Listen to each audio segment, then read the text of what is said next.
venu à la découverte du saint du mois d'octobre, Saint François d'Assise. Ses contemporains se demandaient si à travers lui, ce n'était pas Jésus lui-même qui était revenu sur terre. Autant dire qu'il est impossible de résumer un tel personnage si émouvant et complexe en quelques minutes. La lecture de sa vie peut vraiment nous faire réfléchir beaucoup et nous faire du bien, vu sa profonde spiritualité, mais aussi sa modernité et son désir de rassembler toujours plus au Christ.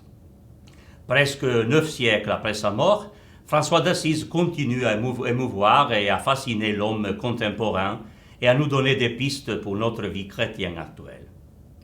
Né vers 1181 d'une riche famille marchande, il est le fils aîné de Pietro Bernardone dei Moriconi, riche drapier, et de Donna Johanna Pica de Bourlemont. Il reçoit le nom de Jean et cependant sa famille l'appelle habituellement François, en hommage à la culture de sa mère, descendante d'une noble famille provençale, et sans doute aussi à cause des bonnes affaires qui conduisaient régulièrement son père vers le royaume de France. François se révèle bientôt un intelligent commerçant, mais aussi un jeune inquiet et riche de rêves liés à la chevalerie et à l'amour courtois. À 20 ans après avoir perdu une bataille dans la guerre que s'est menée sa ville et Perugia, il est emprisonné pendant 1 an et tombe malade. Libéré grâce à l'argent de son père, il est profondément déçu de la vie, qui pour lui n'a plus de sens.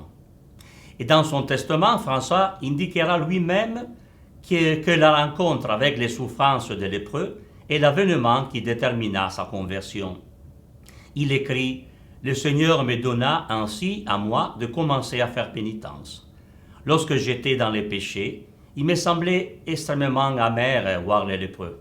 Et le Seigneur me conduisit parmi eux, et je leur fis miséricorde. Après cela, je n'ai resté que peu de temps, et je sortis du monde. Et en m'en allant de chez eux, ce qui me semblait amer fut changé pour moi en douceur de l'âme et du corps.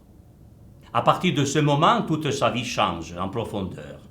Il devient un vrai chevalier, amoureux de dames pauvreté, qui le libère de lui-même et lui donne la joie de suivre le Christ et de lui rassembler de plus en plus, au point d'être marqué par les stigmates de la passion du Christ et d'être uni tout spécialement à toute l'œuvre de la création. Autour de lui, très vite, se rassemblent ses anciens amis.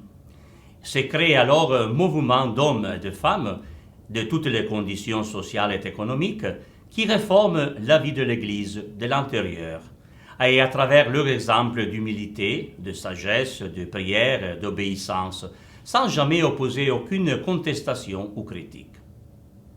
Le soir du 3 octobre 1226, il chante une dernière fois sa louange à Dieu, près de la petite chapelle de la Porziuncola, bénissant la vie, qui comprend aussi Sœur Mort, dans laquelle il s'endort, entouré des disciples. C'est de son vivant déjà et ensuite d'innombrables portraits des mains des plus éminents artistes de toutes les époques, depuis Giotto, lui rendront hommage. J'attire votre attention sur l'un des plus anciens, la célèbre fresque de Cimabue, qui le peint petit, avec un regard profond et presque souriant, situé dans la splendide basilique d'Assise qui conserve son tombeau. Prions le Seigneur. Seigneur Dieu, tu as donné à Saint François d'Assise d'être configuré au Christ pauvre et humble.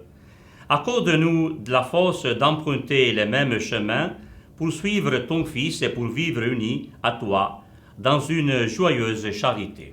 Amen. Saint François d'Assise, priez pour nous. Merci et au revoir au mois prochain avec Sainte Élisabeth de Hongrie.